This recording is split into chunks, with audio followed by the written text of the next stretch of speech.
네, 오늘의 새빨간 이슈들 확인하셨습니다. 지금부터는 자세한 이슈 분석 들어가 보도록 하겠습니다. 첫 번째 이슈입니다. 어닝 시즌이 본격적으로 막을 올렸습니다. 삼성전자, LG전자가 좋은 실적을 발표한 데 이어서 LG화학도 오늘 역대 최대 분기 실적을 경신했습니다. 여기에다가 또 미국에서는 트럼프 대통령이 부양책 타결을 촉구하는 모습을 보이기도 했습니다. 일단 실적 발표 스타트가 좋았고 또 이렇게 또 유동성 장세가 지속될 것이라는 기대감이 있기 때문에 앞으로 우리 시장도 좀 상승세를 이어가지 않을까라는 기대감이 생겨나는 것 같은데 전문가님은 어떻게 보시나요? 네, 우선 좋은 점이 대기업 중심으로 이런 실적이 좋아지고 있다라고 네. 좀 볼 수 있겠는데, 뭐 시가총액 30위 안에 든 기업들의 이 영업이익 3분기 전망치를 본다고 하더라도 물론 이제 삼성전자와 LG가 발표했는데 이 전망치, 그러니까 한마디로 확정치에 대한 예상치를 본다고 하더라도 이 전분기, 2분기 대비해서도 무려 48%까지 늘어난 수치가 지금 예상이 되고 있고요. 뭐 이미 지금 현재 뭐 삼성전자와 LG전자의 뭐 어닝 서프라이즈를 봤을 때는 이 정도 예상치는 달성 가능하다. 이 수치는 작년 3분기 대비해서도 3분기 그 30% 이상의 영업이익을 달성한 거라고 좀 볼 수 있겠는데, 뭐 여러 가지 뭐 이유가 있겠죠. 뭐 코로나에 의한 어떤 그 코로나에 의한 기저 효과도 좀 있을 거라고 좀 생각이 되고 있고요. 그리고 뭐 이 원자재에 대한 가격 하락에 대한 부분에 있어서 이 어떤 제조업체들에 대한 어떤 수익이 많이 개선됐다. 그리고 앞서서 말씀하셨듯이 수출 지표도 봤을 때도 이게 3분기가 어떤 경기가 좋아졌다는 것보다도 이 상반기에 대비해서의 어떤 기저 효과가 좀 크게 나타나지 않았나 지금 생각이 좀 되고 있고요. 지금 현재 영업이익이 1조 이상 될 그 기업들을 본다고 하더라도 이 3분기 때 7곳 정도가 되거든요. 이 3분기 때, 2분기 때 봤을 때 내고셨던 걸 본다면 이 2배 가까이 지금 늘어나는 수치라고 좀 볼 수 네. 있어서 말씀드렸듯이 이 대기업들이 이 실적이 좋아지는 점이 만약에 봤을 때도 이 미국 대선 전에 시장의 변동성이 항상 있었잖아요. 그쵸. 이 변동성을 막아줄 수 있을 만한 지금 버팀목이 되지 않을까 지금 판단이 되고 있고요.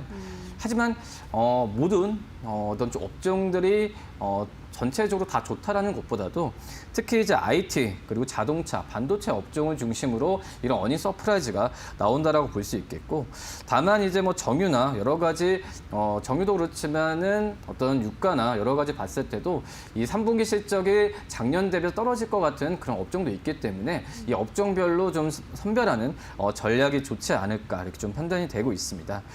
우선 이런 좀 3분기의 실적이 어떻게 보면은 이제 시장에 대한 그 실적 발표 갈수록 원래는 그 전에는 역사적으로 봤을 때도 3분기 시작 발표 전에는 추정치가 횡보하거나 약간 하락하는 경우가 있었거든요. 네. 근데 올해 3분기 같은 경우에는 이 실적 추정치가 발표가 가까워짐에 따라서 많이 올라가는 경우도 좀 그 예년과 좀 다르다라고 좀 볼 수 있겠습니다. 그렇기 때문에 제가 봤을 때는 이 3분기 실적, 우리나라 상장 3분기 실적이 그나마 좀 시장 글로벌 증시 대비해서 어떤 시장에 대비해서 덜 어떤 변동성을 갖고 갈 수 있을 만한 모멘텀이 되지 않을까 좀 이렇게 판단됩니다.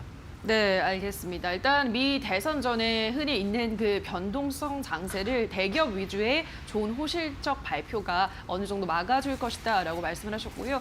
다만 뭐 기저 효과로 3분기 실적이 좋게 나오고 있지만 모든 업종들이 다 좋은 것은 아니기 때문에 또 선별 작업도 필요하다라고 말씀하셨습니다. 정유주, 뭐 건설, 유통업 같은 업종들은 실적이 다소 우려가 된다라는 점을 고려를 하시면서 관련주들 선별 작업에 들어가셔야 될 것 같습니다. 실적 이야기해봤고요. 자, 계속해서 다음 이슈 가보도록 하겠습니다.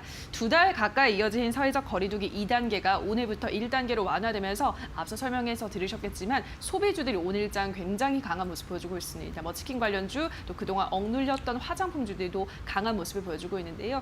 자, 앞으로도 좀 주목을 해볼 만한 섹터가 있으면 어떤 게 있을까요, 전문가님? 네, 오늘 뭐 관련 이 코로나19에 대한 부분에 있어서 그동안엔 피해를 많이 봤었던 업종들의 네. 상승세가 좀 눈에 띈다라고 좀 볼 수 있겠고요. 뭐 1단계로 뭐 조정이 된다고 한다면 당연히 이제 그 한마디로 그거죠. 뭐 이동 거리에 대해서 완화된다. 그럼 이동을 이제 많이 한다는 부분이고, 네. 그전처럼 어떤 소매 쪽과 어떤 그 소비 쪽에서의 그 소비나 이런 부분에 있어서 이 소비 증가액이 좀 늘어날 가능성이 크다라고 좀 볼 수 있겠습니다. 그런 점에서 봤을 때는 앞서서 말씀드렸던 뭐 여행 관련주들은 저는 개인적으로 봤을 때는 오늘 주가는 많이 오르지만 한번 좀 지켜봐야 되는 거 맞다라고 좀 그래요? 생각이 되고 있고요. 뭐 하지만 이 면세점이나 이 유통, 마트 관련주들 같은 경우에는 이런 1단계 완화 조치에 대해서 그대로 좀 약간의 실적을 좀 빨리 흡수할 수 있을 만한 그런 업종들이 낫지 않을까 지금 생각이 되고 있고요. 뭐 긍정적인 부분은 전국적으로 거리두기에 대해서 완화한다는 점에서 봤을 때 뭐 국내 여행도 좋긴 하지만 일부 이 면세점 쪽에서의 매출이 더 나올 가능성이 좀 크다라고 생각이 되고 있거든요. 그러면서 이제 면세점 관련주들 중에서 이 현대백화점 같은 경우에도 이 면세점 쪽의 일 매출액이 이 8월 달 대비해서 9월 달에 90억 가까이 늘어나는 모습을 보여준다고 하더라도 이런 부분이 빠르게 좀 반영이 될 수 있을 만한 업종이 이 면세점 주고 그 안에서도 이 현대백화점을 좀 관심 있게 봐야 되지 않을까 판단되고 있고요. 물론 여행업종 같은 경우는 약간 시간이 좀 걸릴 수도 있습니다. 뭐 해외 수요가 우선 늘어나야 되는 전제하에서 실적에 대한 부분이 좋아질 텐데 뭐 아직은 좀 정부의 정부도 그렇고 글로벌적으로의 이 확진자 추세나 이런 부분을 좀 지켜보는 게 낫지 않을까 이렇게 좀 판단이 되고 있고요. 하지만 이제 피해주도 있죠. 예. 이 뭐 재택근무 관련하면서 이 코로나19로 수혜받던 종목들 같은 경우에는 오늘 주가는 약간의 좀 약세를 좀 보여주고 있지 않나라고 판단이 됩니다. 네, 거리두기가 1단계로 완화되면서 오늘 특히 여행주들의 강세가 눈에 띄는데 여행주들은 그래도 잠시간은 조금은 더 관망할 필요가 있다고 하셨고요. 대신에 면세점이나 유통주들 보다 좀 빠른 실적 회복이 기대가 되는 섹터들은 지금부터서 특히 주목을 해보시라. 전문가님이 꼽아주신 종목은 현대백화점 주목을 해보시라는 설명 전해드렸습니다. 자, 계속해서 마지막 이슈입니다. 북한 노동당 창건 75주년 기념 열병식에서 연설한 김정은 북한 국무위원장은 사랑하는 남녘 동포라는 이례적인 유화적인 메시지를 냈습니다. 그러면서 또 하루빨리 보건 위기가 극복되고 북과 남이 다시 두 손을 마주잡는 날이 찾아오기를 기원한다라고 말했습니다. 그래서 오늘 경협주들 좀 잘 간다고 보면 되는 걸까요, 전문가님? 네, 우선 뭐 경협주들 같은 경우에는 어떤 펀더멘털과 무관하게 북한과의 국제적 어떤 상황에 따라서 이 등락이 많이 반복이 되는 게 바로 이 남북 경협주라 볼 수 있겠는데요. 뭐 그래도 이제 뭐 우리 김정은 위원장이 우리나라에 대해서 어떤 그 전에 적대적인 발언보다 유화적인 발언을 했기 때문에 네. 이 관련주들에 대한 부분 상승세는 오늘도 정확하게 좀 나와주고 있다라고 볼 수 있겠고요. 뭐 아난티, 뭐 프랭기스 좋은 사람들 같은 종목들의 상승세가 좀 나와주고 있고요. 이런 좀 봤을 때는 또 여기죠. 어떤 방산주들 같은 경우에는 지지부진한 모습 보여주고 있는 걸 본다고 하더라도 이 남북 경협주와 방산주에 대한 어떤 시장에서의 그런 주가 등락은 참 이런 이슈 때문에 나온다는 부분이 다시 한번 좀 증명이 되지 않았나 판단되고 이 안에서 그나마 좀 실적이 좀 받쳐주는 기업을 본다고 한다면 현대로템을 좀 말씀을 드려야 될 텐데 예. 현대로템 같은 경우 2분기 영업이 흑자가 전환이 되면서 3, 4분기에 대한 실적에 대한 기대감을 점점 더 커지게 한다라고 볼 수 있겠고요. 이 현대로템 같은 경우에는 이 남북 어떤 철도에 대한 협업에 대한 기대감으로 남북 경협주로 분류되고 있는데 이런 점에서 봤을 때는 어떤 이런 경협과 무관하게 펀더멘탈 쪽으로 흑자 전환과 함께 이런 이슈까지 겹치면은 좀 괜찮은 기업으로 좀 판단이 되지 않을까 이렇게 생각이 됩니다.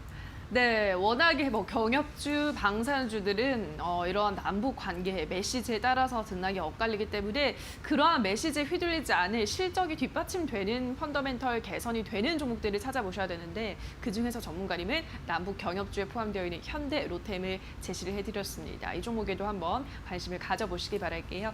자, 여기까지 오늘의 총 새빨간 이슈들 3가지 종목들 함께했습니다. 오늘은 KTB 투자증권의 이성훈 과장과 함께했습니다. 전문가님 고맙습니다. 네, 감사합니다.